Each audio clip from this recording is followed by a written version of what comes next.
everyone, welcome to Watercolour with Amy. I'm Amy and today I'm going to show you some simple watercolour techniques and how to apply them to an art piece you can do at home.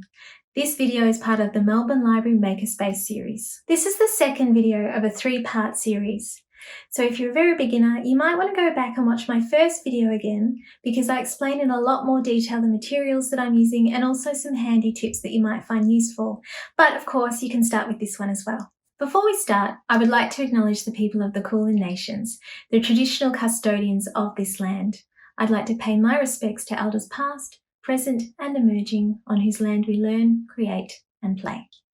In the first video, we learnt to work from light to dark, use wet on dry and also how to play with colour. In this video, we're going to use wet on wet and I'm also going to show you some masking agent tricks as well. And then we're going to make a really cool night sky. So what are we going to need? We're going to need some watercolour paints, 2 jars of water, different size brushes, an eraser. This is just a fancy art shop eraser that doesn't leave little bits of eraser, but any is fine. Pencil, a cloth to wipe your paintbrushes, some masking tape, some good quality paper, which I've explained in the first video if you want to reference what I mean by that. Some masking fluid as well, which I will go into a little bit more detail later.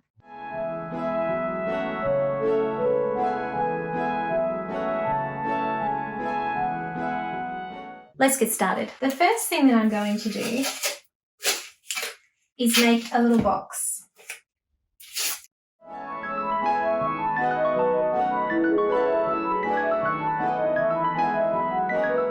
What I've done here is to create a box. And this way we can have our watercolour wet on wet technique inside this box without running out onto the paper. Wet on wet is essentially making the paper wet and adding wet paint. So it's wet paper, wet paint. The way you can tell how much water to put on is you want it to be glistening, but you don't want puddles. If you do end up with too much water, I'll just add too much here, you can always use a dry tissue to dab some up, like that. When working with watercolour, you need to work quite quickly so that it doesn't dry in between. Now that my paper is wet, I'm going to get some wet paint and I'm going to paint it straight on. And as you can see with wet on wet, it has a very free movement. There's no crisp lines. If I was to add another colour, let's just add some green, it would just break out and run into the blue like this. So that's essentially wet on wet. I'm going to do another one without the masking tape this time. I'm going to paint a wet circle just with water. So I've got a nice sheen, but not too many puddles. Go just like that. Wash my paintbrush, get some fresh water, and I'm going to add this orange. And you can see straight away it blurs out into where I put the water.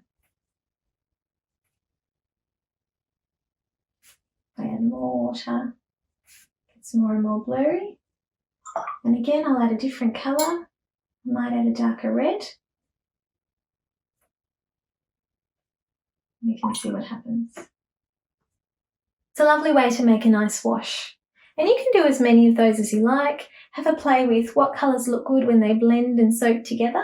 So the difference between these two here, even though I've got masking tape on one and I don't have it on the other one, they're both very similar. The reason I have the masking tape is, especially if I'm doing a large piece, I can really splash that water on and be quite free without worrying about it going over the edges, and I can keep a really crisp edge. This circle here is a nice edge, but of course I'm risking going out of that edge very easily.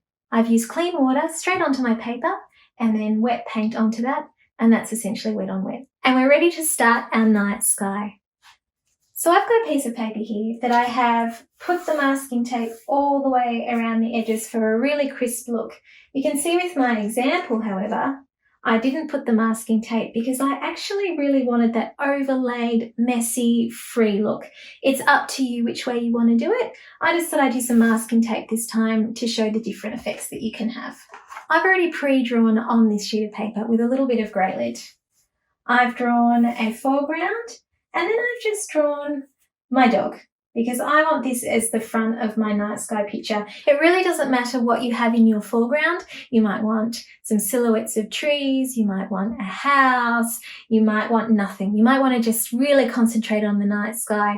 I just really like having this cute little dog in it because I really like my dog. I don't always use grey lid when I'm using watercolour. Sometimes it's just very free and flowing, and then other times I want things to be a little bit more detailed. If I'm painting something like an intricate botanical, or like this picture here, I want the dog to be very specific in shape. I'm using grey lid. There are a couple of tips when using grey lid and watercolour. You need to have it really, really light. So if that means once you've drawn it on, you need to rub it out, which is why I have my fancy eraser here. And I'm just going to rub it out so I can still see it, but it's very, very light. Once you go over grey lid with watercolour, you can't rub it out. So just be mindful of that when you're using grey lid. Okay, now that I have my foreground drawn on where I want it, it's time to put on the masking fluid. Now my masking fluid that I have, I just bought from a art supply store. If you don't have access to an art supply store, you don't have the funds to be going and buying things like masking fluid, you can try other things. All the masking fluid's job is to stop the watercolour going onto the paper. Masking fluid dries into a rubbery texture. It sticks to your paper, and then when it's dry, you can just roll it off. So it is really handy. But you can try things like masking tape. Try cutting it up into little squares and sticking it onto the paper, or you could even try blue tack. Remember, with watercolour, we're working from light to dark. And I'm having to think really hard about all the sections of my painting that I want to be light before I start the painting.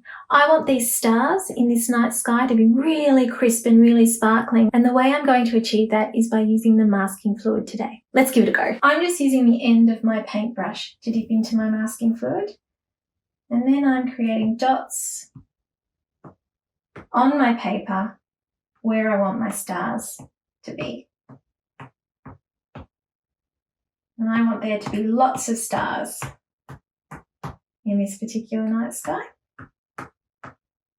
Keep in mind that the more you put on, the longer it's going to take to dry, and it needs to be completely dry before you start using paint.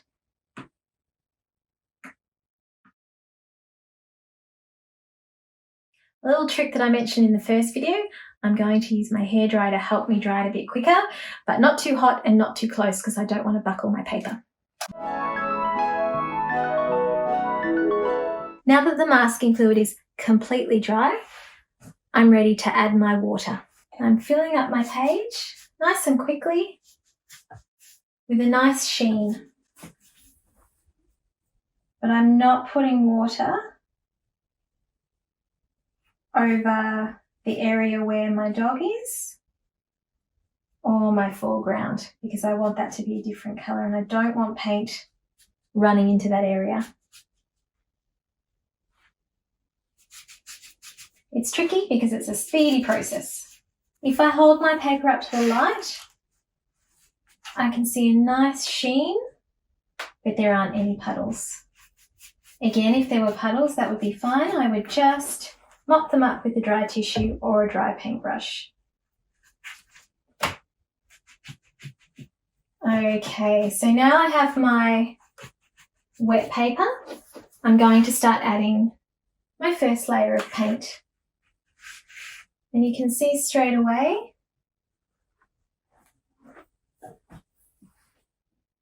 that paint is just free flowing into where I've already got water. And you can also see where I'm going straight over the masking fluid.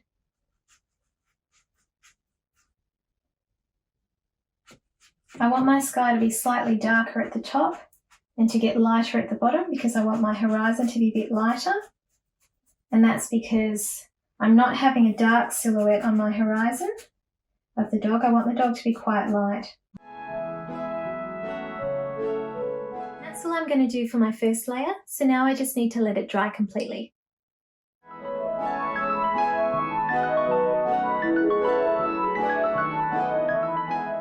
My paint is now completely dry for that first layer. Now I could keep adding more and more layers of paint in exactly the same way, and what that would do, it would give it depth and layer up the darker hues, but I want this to look a little bit more crazy, a little bit more sort of cloudy and like there's running water everywhere, rather than this beautiful smooth look, which is just a little bit of a different look. Okay, what I'm going to do is get some clean water on my brush, dip it into my blue paint, and just start putting it on my paper.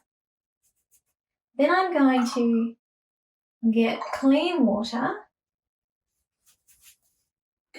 drop it straight on, and move it around. So it is very wet, but at the same time, I'm not making a big, complete wet page first. I'm actually just letting the paint move around. I might even lift it up and let it run, but not over the entire page, just in one section. And I might do a bit more over here as well.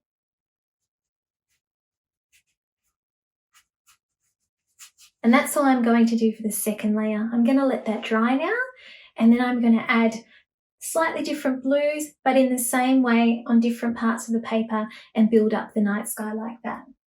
Okay, let's let it dry. Even though it looks like I am just throwing lots and lots of blue on the page, and I sort of am, I'm also still working from light to dark.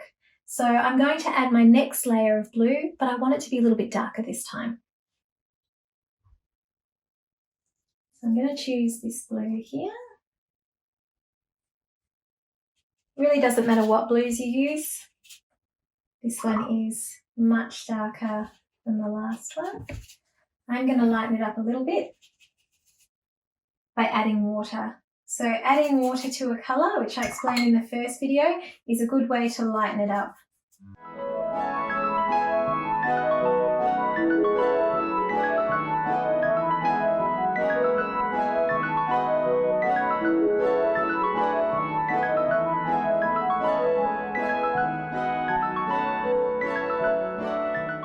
Third layer, a little bit darker still, and it might not be a darker paint, but I'm going to make it a thicker paint this time.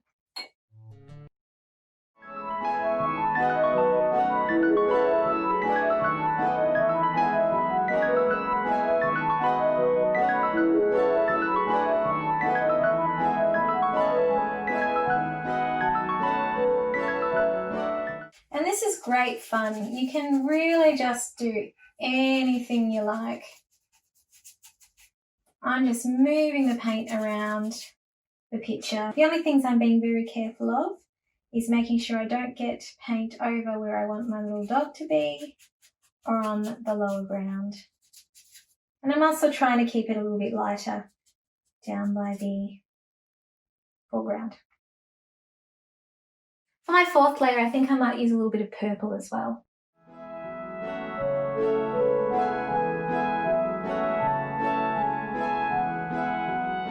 Sometimes I like to pick my work up and move it around. Just let the paint flow wherever it wants to go. Now I'm going to add a little bit of purple. My wet on wet. So my paper's already very wet.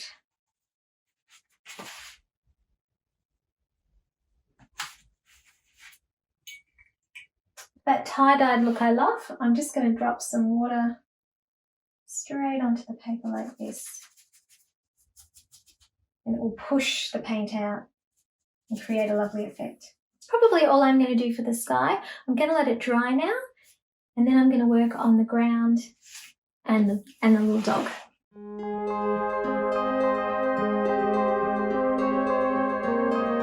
The next part I'm going to do is the little dog that I have in my foreground.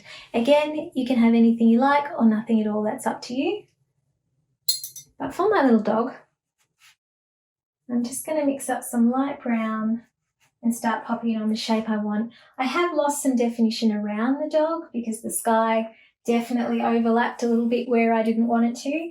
If I'd wanted to be really particular and avoid that, I could have put masking fluid around there as well. I don't love doing that because sometimes it leaves a white line around it. The technique I'm using for the dog is wet on dry, so wet paint onto dry paper. With his little body sitting down and looking up at the night sky. Like everything, in between layers, because I want this little dog to have a few different layers of colour as well, I need to let it dry. I'm using a much smaller brush on the dog because I want it to have a little bit more detail.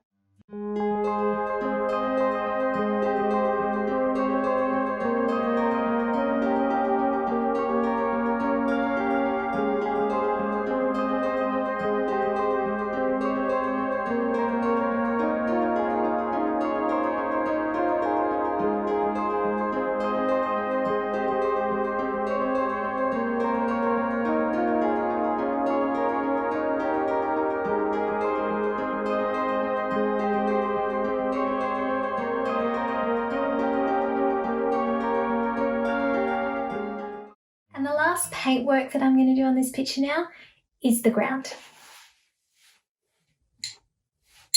I'm going to choose a dark green.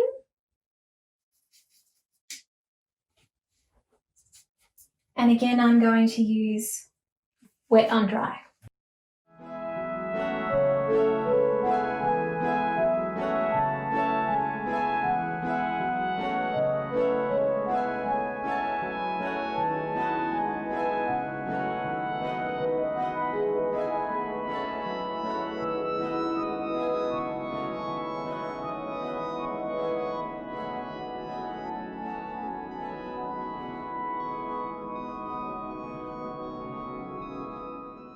All done. The last thing we need to do is peel off our masking tape around the edges and roll off our dried masking fluid. Don't touch the masking fluid until the paint is 100% completely dry. If you try to roll it off too early, the paper will rip. All right, here we go.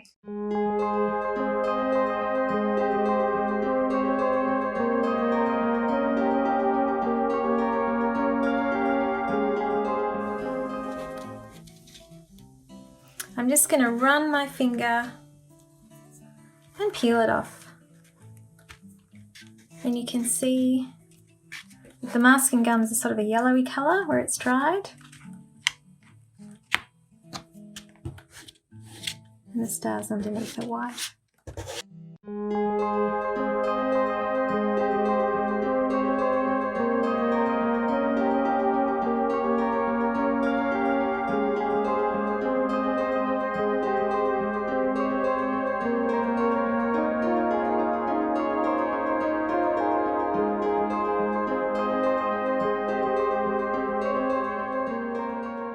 That's it from me today. Thanks for watching. Next time we're going to make some beautiful wildflowers from some really easy techniques we've already learnt. See you then.